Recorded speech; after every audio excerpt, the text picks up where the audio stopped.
Hi friends, welcome to Nisha's home cooking. പിന്നെ നമുക്കൊരു ശർക്കരയുടെ അടപ്രഥമൻ, ശരിക്കും ഇതാണ് അടപ്രഥമൻ എന്ന് പറയുന്നത്. പാലടപ്രഥമനല്ല, നമ്മൾ ശർക്കര ഇട്ടിട്ടുള്ള അടപ്രഥമനാണ് ഉണ്ടാക്കണേ. ഇത് നമ്മളിപ്പം കടയിൽ നിന്ന് മേടിച്ച അടയാണ്, ഇൻസ്റ്റൻറ്റ് അട. ഇപ്പോൾ എനിക്ക് കിട്ടിയത് അട ഇതാണ്, ഈ ബ്രാൻഡാണ് റൈസ് അട. ഈ അടയാണ് വാങ്ങിച്ചിരിക്കുന്നത്. അപ്പോൾ അത് 200 ഗ്രാമാണ് കിട്ടിയത്. അപ്പോൾ ഇതിൻ്റെ ഷേപ്പ് എന്ന് പറയുമ്പോൾ ഇത്തിരി വലിയ വലിയ പീസായിരുന്നു. ഞാൻ അതിനിപ്പോൾ നമുക്ക് ആവശ്യമുള്ള രീതിയിൽ ഇതുപോലെ ഇച്ചിരി കുഞ്ഞായിട്ട് ഒടിച്ചെടുത്തിരിക്കുവാണ്. അപ്പോൾ നമ്മൾ ഈ അട എടുത്ത് കഴിയുമ്പോൾ, പണ്ടൊക്കെ എന്ന് പറഞ്ഞാൽ ഞാൻ തന്നെ അട ഉണ്ടാക്കിയിട്ട് ചെയ്യുമായിരുന്നു. ഇപ്പോൾ വാഴയില കിട്ടാഞ്ഞത് കൊണ്ട് നമ്മളിപ്പോൾ റെഡിമെയ്ഡ് മിക്സ് ഉപയോഗിക്കുന്നത്. അപ്പോൾ നമ്മൾ ആദ്യം തന്നെ ഇതിനെ ഒന്ന് തിളപ്പിച്ചെടുക്കാം. ഇപ്പോൾ ഞാൻ ഇവിടെ ബോയിൽ ചെയ്യാൻ വെള്ളം വെച്ചിട്ടുണ്ട്. ഞാനിപ്പോൾ 1.5 ലിറ്റർ വെള്ളമാണ് വെച്ചിരിക്കുന്നത്. 1.5 ലിറ്റർ വെള്ളം ബോയിൽ ചെയ്ത് വരുമ്പോഴത്തേക്ക് നല്ലപോലെ വെട്ടി തിളയ്ക്കുമ്പോൾ നമുക്ക് ഈ അട അങ്ങോട്ട് ഇട്ട് കൊടുക്കാം.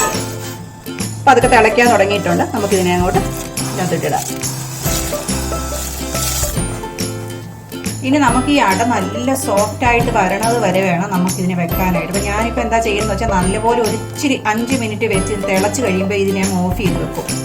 അത് കഴിഞ്ഞിട്ട് 10-15-20 മിനിറ്റ് കഴിയുമ്പോൾ നമുക്കിതിനെ തുറക്കാം. അപ്പോൾ ആദ്യം നന്നായിട്ട് തിളയ്ക്കട്ടെ, എന്നിട്ട് അടച്ചു വെക്കാം.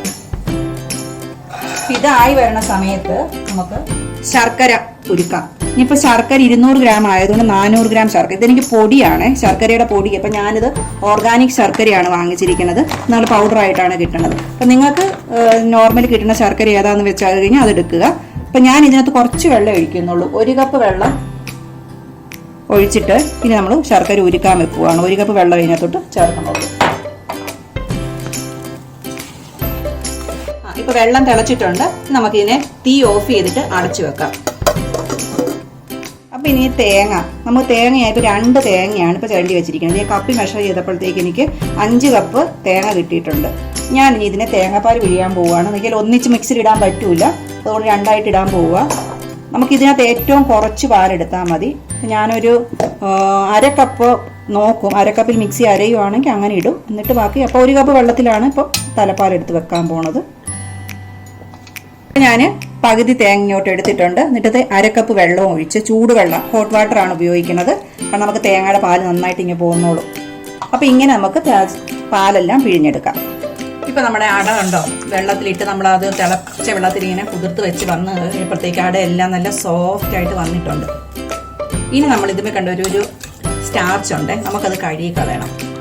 നമുക്ക് 2-3 പ്രാവശ്യം ഫ്രഷ് പച്ചവെള്ളത്തിൽ ഇങ്ങനെ കഴുകിയെടുത്തുകൊണ്ട് വരാം. അപ്പോൾ നമ്മുടെ അരി ഇതുണ്ട്, അട നന്നായിട്ട് ഇപ്പോൾ വാഷ് ചെയ്ത് എല്ലാം എടുത്തുകൊണ്ട് വന്നിട്ടുണ്ട്. പിന്നെ ഇങ്ങനെ വാഷ് ചെയ്യുമ്പോൾ ഉണ്ടല്ലോ, നമുക്ക് ഈ റെഡിമെയ്ഡ് മേടിക്കുന്ന അടയ്ക്ക് ഒരു സ്മെല്ലുണ്ട്. ആ മണം എനിക്ക് അത്ര പിടിക്കില്ല. അതുകൊണ്ടാണ് വാഷ് ചെയ്തും എടുക്കുന്നത്. നമ്മളെല്ലാം അടയൊക്കെ റെഡി ആയിട്ടുണ്ട്. അപ്പോൾ നമ്മുടെ ശർക്കര ഇപ്പോൾ ഉരുക്കി വെച്ചേക്കണം, നമുക്ക് ഇതിനകത്തോട്ട് ഒഴിച്ചു കൊടുക്കാം. അരിച്ചൊഴിക്കുക. അപ്പോൾ ഇച്ചിരി ഞാൻ മുഴുവൻ അങ്ങ് ഒഴിക്കുവാണ്. കാരണം നമ്മൾ അളവ് കറക്റ്റ് ആണല്ലോ. പാക്കറ്റ് 200 ഗ്രാം ആയിരുന്നു. അപ്പോൾ 200 ഗ്രാം 400 ഗ്രാം ശർക്കര എടുത്തത് കൊണ്ട് പിന്നെ നമുക്ക് മാറ്റി വെക്കേണ്ട ആവശ്യമൊന്നുമില്ല.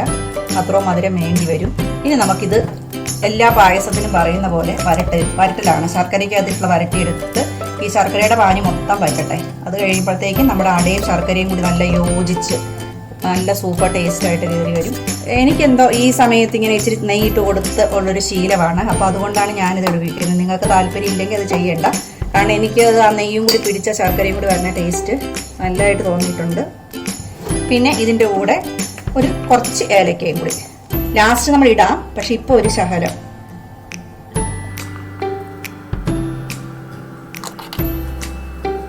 ഇനി നമുക്കിതിനെ നന്നായിട്ട് ഇളക്കി കൊടുത്തോണ്ടിരിക്കണം. അടിയിലൊന്നും പിടിക്കാതെ സൈഡിലൊന്നും പിടിക്കാതെ ഇരിക്കേണ്ടതുകൊണ്ട് ഇടയ്ക്കിടയ്ക്ക് ഇളക്കിക്കൊണ്ട് ഇരിക്കാം. ഇപ്പോൾ നമ്മുടെ ശർക്കര അടയും കൂടി നല്ലപോലെ വരട്ടിയെടുത്തിട്ടുണ്ട്.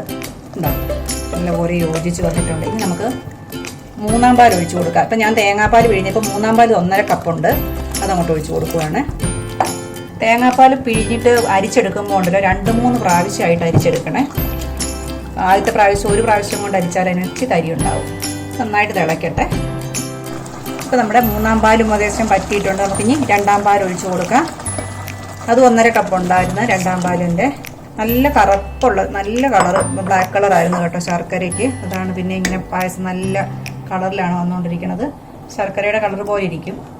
പിന്നെ ശർക്കര ഉണ്ടല്ലോ, ഞാനിപ്പോൾ പൊടി ആയതുകൊണ്ട് 1 കപ്പ് ഇട്ടത് എനിക്ക് അത്ര ക്ലിയർ ആയില്ലായിരുന്നു. 1/2 കപ്പിൽ ശർക്കര ഉരുക്കിയാൽ മതിയേ. നമുക്ക് കുറച്ചും കൂടി ടൈം സേവ് ചെയ്യാൻ പറ്റും. അപ്പോൾ ഇനി തലപ്പാൽ ഒഴിക്കുവാണ്. തലപ്പാൽ ഒഴിച്ചു കഴിഞ്ഞാൽ പിന്നെ നമുക്ക് ഒട്ടും തന്നെ അതിൻ്റെ വെള്ളം തിളപ്പിച്ചുകൊണ്ട് നിൽക്കാൻ പാടില്ല. സൈഡിൽ കൂടി തിള വരുമ്പോൾ തന്നെ നമുക്ക് തീ ഓഫ് ചെയ്യണം. കണ്ടോ, അപ്പോൾ സൈഡിൽ തിള വന്നു. ഞാൻ ജസ്റ്റ് ഒന്ന് മിക്സ് ചെയ്തിട്ട് ഇങ്ങനെ ഒന്ന് വെച്ച് ഓഫ് ചെയ്യുവാണ്. പുറത്ത് വറുത്തിടാനുള്ള സാധനമൊക്കെ വറക്കാൻ എടുക്കാം. നമുക്കൊരു 2 ടേബിൾ സ്പൂൺ നെയ്യ് ഒഴിക്കാം. ആദ്യം ഞാൻ തേങ്ങാക്കൊത്താണ് ഇടുന്നത്. 1 ടേബിൾ സ്പൂൺ തേങ്ങാക്കൊത്തുണ്ട്. തേങ്ങ മൂത്ത് വരുമ്പോൾ നമുക്കൊരു 2 ടേബിൾ സ്പൂൺ കാഷ്യൂനട്ട് ഇട്ട് കൊടുക്കാം. ഇതൊക്കെ നമ്മുടെ ഇഷ്ടമാണ് കേട്ടോ. 2 ടേബിൾ സ്പൂണോ 1 ടേബിൾ സ്പൂണോ ഞാൻ വെച്ച് കഴിഞ്ഞാൽ അത് നമുക്ക് ഇഷ്ടംപോലെ ചെയ്യാം. ഇനി ഞാനൊരു 1 ടേബിൾ സ്പൂൺ റൈസിൻസ് കൂടിയാണ് ഇട്ടേക്കുന്നത്. അപ്പം കണ്ടോ, നമ്മുടെ പായസത്തിൻ്റെ ഒരു കണ്ടീഷൻ കണ്ടോ, നല്ല ടെക്സ്ചർ ആയിട്ടുള്ളൊരു പായസമാണ് കിട്ടിയിരിക്കുന്നത്. ഇതിനകത്ത് നമുക്ക് അതെല്ലാം കൂടി ഇടാം.